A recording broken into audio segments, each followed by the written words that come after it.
Plus the snow, which had started falling a while ago, and it was getting to a point where the road could be dangerous. My brother had already passed out in the passenger seat, so I decided to pull off at a small turnout by the side of the road. There was some tourist signage there, but nothing much else. I figured I'd take a quick nap before pushing on the rest of the way through the night. I locked the doors, reclined my seat, and closed my eyes. The next thing I remember, I was suddenly awake. I don't know what it was that snapped me out of my sleep, maybe a noise or a feeling, but I was wide awake and on alert. I looked out the windshield, but it was very dark and everything seemed quiet. Suddenly, I heard in unison all my door handles being yanked at. I could barely make out 4 or 5 men standing around my car, all pulling at the door handles, trying to get in. I don't know if they saw I was awake or not, but I panicked. I don't remember thinking clearly, just reacting. Without hesitation, I slammed the car into drive, and with one foot on the gas, I peeled out of there. I wasn't sure if I hit one of them or not, and honestly, I didn't care to check. I was too scared to stop. And hopefully, I ran over a foot or something of one of them. It was hard to tell in the snowy conditions, but I don't believe I was followed. I didn't stop until I got to my aunt's house, though, pushing through the rest of the drive.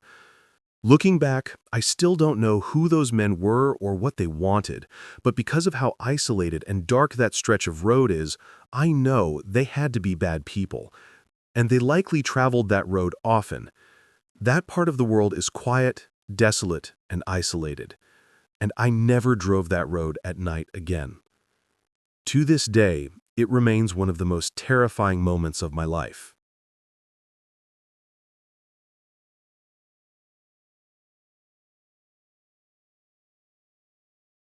This took place back when I was a kid.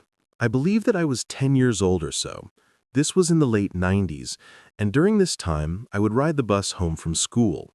It would drop me off at the corner not far from my house. Then I would walk a short distance on the sidewalk and go inside.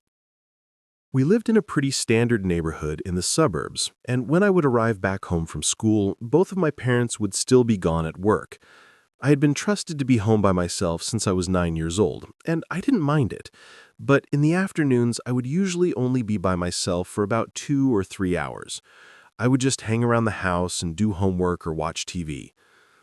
So one time, I got home from school, like always. I was by myself, and it was maybe about 15 minutes or so after I got back home. I was in the living room, and there was a knock at the front door. I looked over, and from where I was, I could tell that somebody was there, but I couldn't see who they were. Back then, I was a shy kid, and I didn't want the person at the door to see me, so I ducked down. The person at the door then knocked again. I was curious, so I carefully moved to a window and looked out to see who it was. There was a man there, but I did not recognize him, and he was just standing at the front step. After knocking twice, the guy then tried opening the door, which was locked. Then he finally walked away. I thought that this was really weird.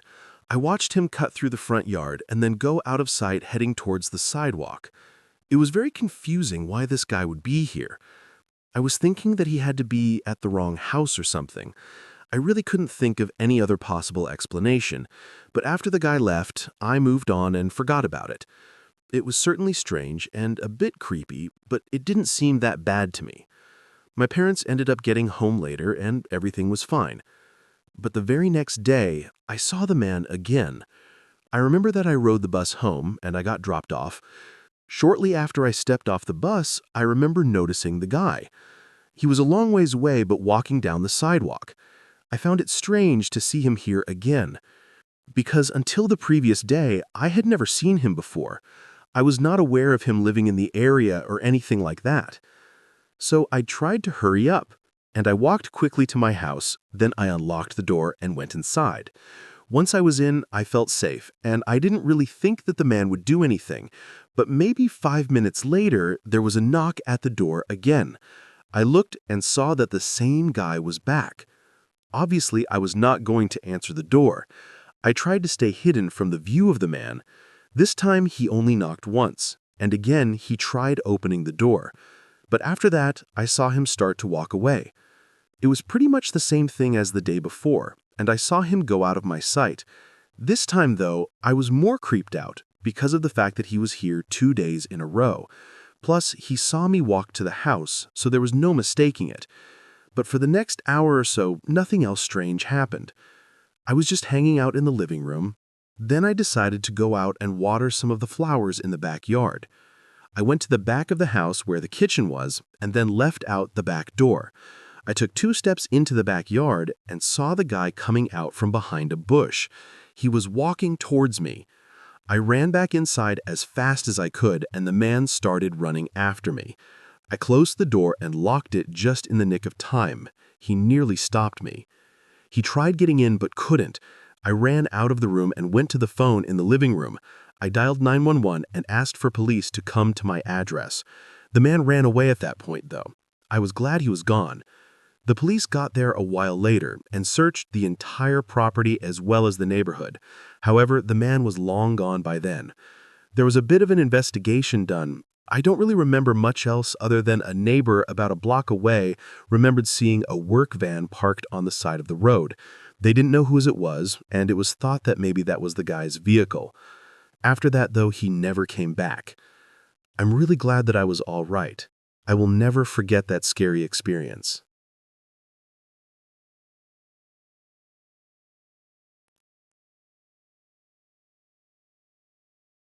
Back in the late 90s, I dated this woman for a while. The relationship did not last long, and we broke up because we had many differences. She was actually the one to initiate the breakup, but I wasn't even that upset about it. Things had not been going well for a while from what I remember. So after breaking up, I remember finding out that she was dating a new guy, like less than a month later. I was sort of surprised by this, but I tried not to pay any attention to her anymore. At the time, I lived by myself in a sort of small house, a little ways outside of the city. One night, I was fast asleep when suddenly a noise woke me. I didn't know what it was at first, but I then realized that somebody was banging on my front door. I looked at the clock, and it was almost 2 a.m. I got up and walked out into the living room to go and see who was at my door at this hour. But the knocking stopped before I got there. When I looked out the window, I didn't see anybody at the door anymore. But then I saw what appeared to be my ex walking through the front yard. I was very confused. She went out of my sight, and I did not think that she noticed me at the window. I kept looking, and I didn't see her for a while. So after that, I decided to go back to bed. I went back into my room, laid down, and closed my eyes. Before falling asleep, though, I heard another very loud noise. This time, though, it was the crashing of glass. It was so loud, and I will never forget it. I had no idea what was going on. This continued as if somebody was intentionally smashing my windows in the living room. Luckily, I had a telephone in my bedroom at the time, and I dialed 911. I reported what was going on, and I continued hearing the smashing for at least a minute straight. Then it finally stopped, and I heard my ex shouting from a distance, though I couldn't make out what they were saying. She soon stopped, though. I walked back out into the living room to find the window smashed and glass on the ground, but I didn't see anybody. The police got there a while later, and my ex was gone by then. I told them what happened. They later found my ex walking alone on a nearby street, and she was arrested. It turns out that she was very drunk and had been at a bar. Her friend was going to drive her home, but for some reason she asked to be dropped off at my place. That must have been when she banged on my door. Then she went and got a paver and broke the window out. At least when she did that, she did something to the house and not me. I was still very scared, though, because you never know what drunk people are going to do in that state of mind, and it was a very scary situation.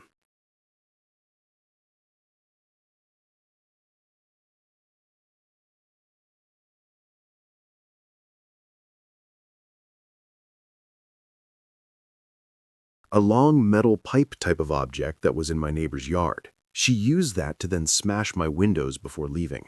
I'm not sure why she did this other than from just being drunk, because we had been broken up for a while and she was dating somebody else already. I got my window replaced and moved on with my life. But I'll never forget that crazy experience. This is something that happened way back when I was a kid. It was sometime in the late 1990s, and I think I was probably about 5 or 6 years old. I remember that it was winter time, and we got a bunch of snow in our city. There was a park just a couple of blocks away from our house, and we would go there all the time. My sister, who was 12 at the time, went with me to the park to go sledding. There's a pretty large hill that was perfect for sledding, and all the neighborhood kids would go there when it snowed. The park also had a small skating rink, and there was a woods that was next to and behind the hill. So we arrived at the sledding hill with our sleds. I remember that there was quite a few other people there, and it only got busier in the time that we were there. My sister and I went up and down the hill sledding many times, but it got harder and harder to do so with all the people in the way. There were so many kids as well as parents, and you could hardly slide down the hill without running into someone. I remember feeling frustrated by it. At one point, my sister was at the bottom of the hill, and I just made my way back up to the top. I don't really know what I was thinking looking back, but I went over to the other side at the top of the hill. I looked into the woods. There were lots of trees, but I saw a path. It was maybe a walking path during spring and summer months, but right now there was snow everywhere. I had the idea to slide down the hill on the path and into the woods. It was narrow, but my sled would have plenty of space. To me, it seemed better than how crowded the hill had become. So I took my sled and I set it up and started sliding down. I didn't think anyone else even noticed me going there. The slide down was good, just like the main spot for the hill. Towards the bottom, though, I nearly veered off and crashed into some trees. I was able to control my sled just enough not to, though. Then I remember that I slowed down and eventually came to a stop. By now, I was pretty much in the middle of the woods. But I walked back on the path up the hill and then slid down it again. The second time when I got to the bottom, I remembered that out of nowhere, I saw this guy come out of the woods. He appeared from behind me and to the left. I had no idea where he had come from, and I hadn't even noticed him. He was wearing a winter coat, snow pants, and winter hat. And then he walked to the front of my sled and grabbed the rope. Then he started pulling the sled with me on it. I was very confused. He was also pulling my sled farther into the woods. We went a little ways down before I decided I wanted to get off the sled. I remember asking the man to go back to the hill, but he completely ignored me. At that point, I just got off the sled while the guy was still pulling it. Then I started running as fast as I could down the path back towards the hill. At first, I heard the man stop and then turn around. I thought he was going to chase after me, but he didn't. He must have just stayed there while I continued to run back. I soon got back to the top of the hill, and then I found my sister. She asked me where my sled was, and I told her what happened. We went back and saw that my sled was still on the path, but the man was nowhere in sight. We went and got the sled and then went back on top of the hill. Then we went home. Many years later, and I still remember that. I wonder if that man was trying to kidnap me, and I'm really glad that I got away from him. This is something that happened back in the late 90s. I was a teenager, and my friends and I used to hang out at our local mall all the time. It was what a lot of teens did back then. We would get out of school at like 3 p.m. or something, and then go to the mall until like 5 or 6 usually. We would also sometimes go there on the weekends. The stores were interesting and fun to shop at, and you could always hang out and chill at the food courts. For me personally, my parents were gone at work until like 5:30 or so I never had to be back right after school was done. I didn't go to the mall every day, but probably like 2 or 3 times a week on average. One time I was there with my friends Ryan, Emily, and Jose. I will also mention that I'm a female. So we got to the mall like any other day and walked around just talking and stuff. I don't know if people would agree with me or not, but mall stores were way cooler back then. I remember we just looked through a couple of stores, and then I think it was Jose who said that he had to be back early. My other friends, for some reason, also decided to go. I didn't want to go just yet, though. Normally, we hung out there longer, and I remembered that it was only like 4 o'clock. So I said bye to my friends, and I decided I would stay there for just a while longer. I went into another store and was shopping around, seeing if I wanted to actually buy something. At one point, a man came up to me and asked if I needed help with anything. I assumed that he worked there, and I said no thanks, I was just looking around. I stayed at the store for a while longer, but I did not end up buying anything. After I left the store, I was walking through the mall to see if I wanted to go to another place. When I was looking around, at one point I saw the man who had approached me in the store. I thought that he had worked there, like I said, so this kind of seemed weird to see him in the hallway. He was just sort of standing there. The guy had a slight beard, was kind of big, and had thinning hair. I turned and kept walking in the direction that I had been going. I went around a corner and didn't see any stores that I wanted to go in there. So I turned around. It just gave me the feeling that he was following me. At that point, whether he was or he wasn't, I decided that I would just leave. I headed for the nearest exit, which was down that walkway and to the right. So I walked over there and then left. And I had walked from school to the mall and would walk home as well because I lived close to both and did not have a car. So I started to go on the sidewalk along the parking lot. It was then that I heard somebody walking behind me. I turned and saw the same guy as before. Now I knew that he had to be following me for some reason. I walked faster and crossed a busy street and then was just a few blocks from our neighborhood. The man continued to follow me. The longer he was back there, the more nervous I became. When I started to reach our neighborhood, I just took off running. I sprinted down to the end of the street. Then I went around to the street behind us. I then hopped a fence going into our backyard and quickly went around to the front of the house. Then I got the key that was under the rug on our front step and went inside. I caught my breath and looked around. I didn't see the man anywhere, and I was pretty confident that I had lost him. For the rest of that day, I didn't see him at all. Well, a couple of days later, I think it was, my friends and I decided to go to the mall again after school. We were just walking around and hanging out like we usually did. I remembered, though, that we were standing around in this one area near the food court. I looked over and happened to notice the same guy again. He was sitting alone at a table in the food court, but didn't have any food. He was just sitting there looking at me. When I saw him, I told my friends about what happened the other day. We decided to walk away from the man. A while later, though, I glanced around and noticed the guy walking behind us. He was a ways back, but definitely trailing us. When I noticed that, I told my friends again. Ryan and Jose decided that they wanted to confront him. Emily and I told them not to, but it was too late. We didn't know if the guy was dangerous or something or what would happen. But Ryan and Jose both started walking right towards the guy, and they didn't seem to be afraid of him at all. But before they could reach him, the guy suddenly turned around and literally started speed walking out of there. Emily and I started to walk after them, but they quickly went out of our sight. About 5 minutes later, Ryan and Jose turned. They said that they literally chased the guy out of the mall and he had left before they were able to catch up with him. So at that point, they turned around and went back. For the rest of the time that we were in the mall, we didn't see him, and I never saw him again after that either. I used to work as a substitute teacher for a little while. Now this was back in 1996, so it was a while ago. But one event that took place is something that I will never forget. I was still pretty new to being a substitute at this time. One morning, I was asked to sub at a high school that I had never been to before.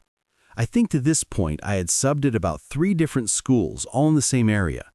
This one was in the same general area, but was much larger than the others, and I didn't know the layout at all going in.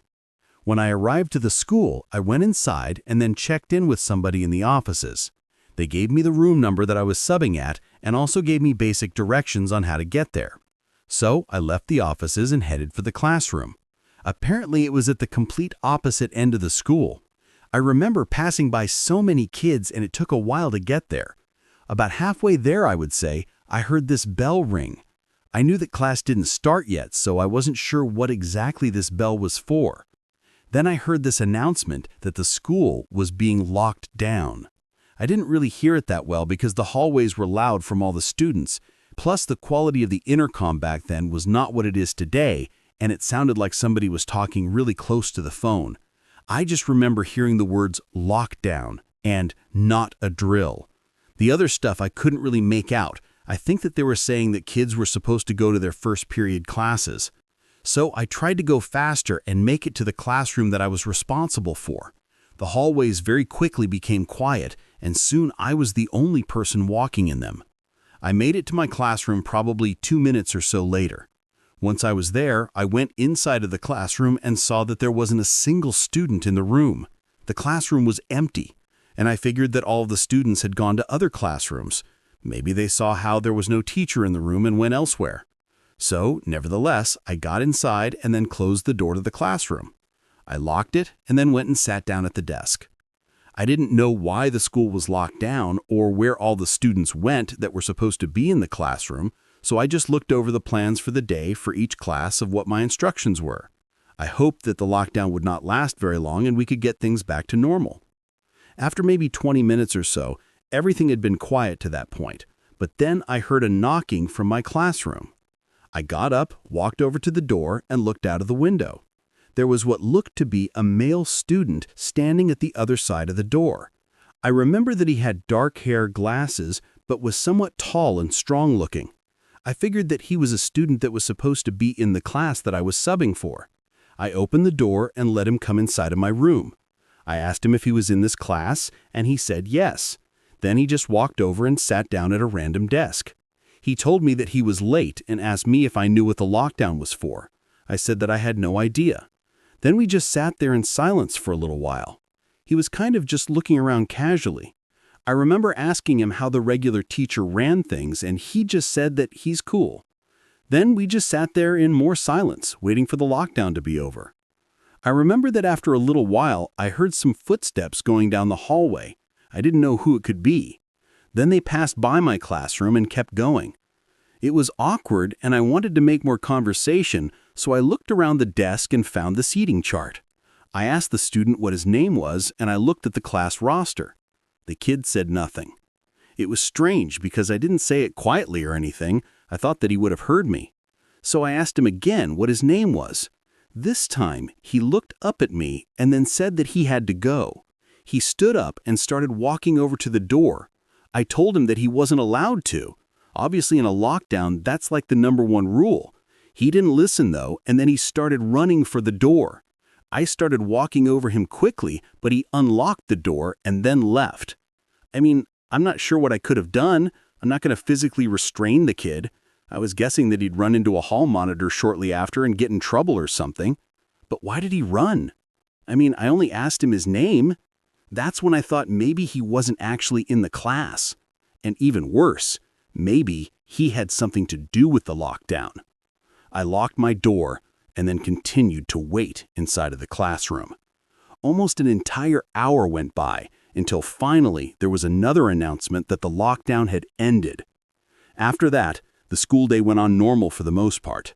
Lots of students were talking about it, and I heard several different rumors, but for the rest of the day, there were no more lockdowns.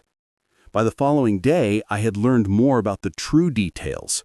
The kid that went to my class was, in fact, the cause of the lockdown. He had actually been expelled from the school, but had several friends that still went there. He was angry with one of the students for some reason and came to school before it started to beat him up. When a teacher tried breaking up the fight, he then assaulted the teacher. Then he ran away. He got lucky to find my classroom while others were looking for him. Because of the fact that I was a sub, I had no clue who he was. I'm not sure if he saw me earlier and knew I was subbing there, or if he just got really lucky. Either way, though, that's why he ran when I questioned his name. I would have seen that he's not actually in the class. I'm glad that he didn't try to fight me when I tried stopping him or something. I ended up being a substitute teacher at various schools for the rest of that year. Then I moved on to other things. I will never forget that crazy experience that I had that day. This is an overly scary moment, but just a really odd situation that happened to me back in about 1997.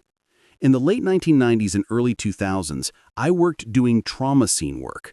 I was a supervisor of a crew that you never see or hear about, but what we did was go into homes, buildings, or structures after a homicide, suicide, accidental death, or situation like that. Sometimes they were very gruesome, and sometimes it was as simple as removing a chair and cutting out the carpet.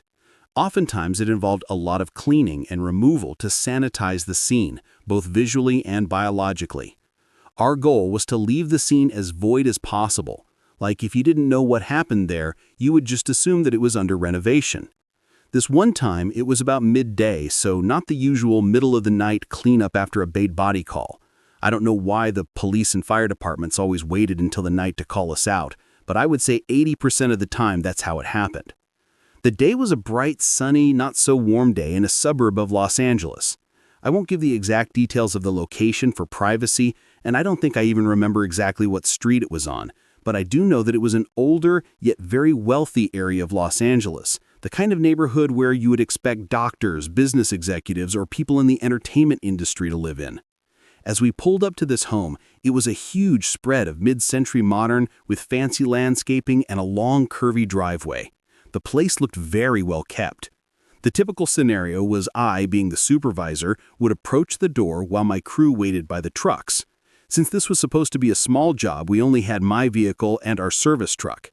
I remember seeing an old fancy Mercedes and what looked like an old Porsche in the driveway. There were no other cars, but maybe there were some in the garage that I didn't see. As I walked up to the door, an older woman answered my knock. She was probably in her mid-50s, very well made up, with lots of jewelry on. None of the stuff she had on looked cheap, but none of it really was the style of the 90s either. I explained we were there for the cleanup. Work. And I noticed that she had a drink in her hand, like a martini or something. Like I said, this was the middle of the day and probably before lunch. She led me into the house, and it was surprisingly dark and hazy with cigarette smoke inside. Now, what happened next was really odd. The entire place looked like it was a time capsule from what I would call the Mad Men era.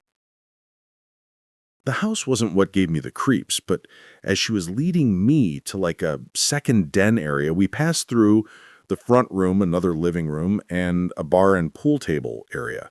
Like I said, this house was huge. But there were a ton of people in the house, and the best way to describe them was that they all looked like characters from some early 1960s movie. There was a guy with a sport coat, glasses, and a boat captain's hat, a guy in a tuxedo, and a lady wearing a fur collar-long evening dress. The other people were all dressed in some weird collage of outfits. The amount of people all throughout the house didn't add up, as there were only 2 small cars in the driveway that would only fit 2 people. Where did all these fancy people come from? There was a low mumble of different conversations all around, with only an occasional glance at me as we were walking over to the scene. I remember one of those huge old cabinets with a record player playing old songs, and I felt like I was entering the Twilight Zone. We finally got to the room where the suicide happened. There was a red velvet chair where it had happened, and it wasn't a gunshot, but I assumed it was a razor to the wrists. The lady was standing in the entry of the room, and I was looking over to the scene. I told her that I would remove the carpet and remove and dispose of the chair that held most of the blood. She just nodded as she still had her drink in her hand. I asked her if she could sign the work order and release for disposal of personal property, meaning the chair. As she signed, she said, "When you and your crew are finished, just see yourselves out." I told her it probably wouldn't take us more than an hour. Then she turned and walked away back to her party. I made the journey back to the front door through the record-playing, cigarette smoke, and low-toned party conversations. I got out to my truck and my crew and told them that this one is creepy, and there was a party going on inside, and everyone is dressed up. I led my crew back to the room, and they started bagging up the chair and cutting out the old blue carpet. We never found out who committed suicide, but I assumed it was the lady's husband. As we were finishing up, I stayed behind in the room to take some final photos, as it was our protocol to take before and after photos. I thought about looking for the lady of the house just to let her know we were finished, even though I got the impression we were supposed to do what we needed to do and then not bother her again. I still wanted to give her confirmation. So, as I slowly walked again through the party areas, I noticed no one was making eye contact with me or even acknowledging my presence. You would think that if everyone at a party had known about the death, it would have been a conversation or at least some interest. I walked over to the front door and turned to look back at the party stuck in a time capsule and closed the massive front door behind me. Driving away, I couldn't help but think of the strange day that job was. So bright and sunny outside, and I wonder how many of those people knew we had just cleaned up remnants of someone's last moments on Earth.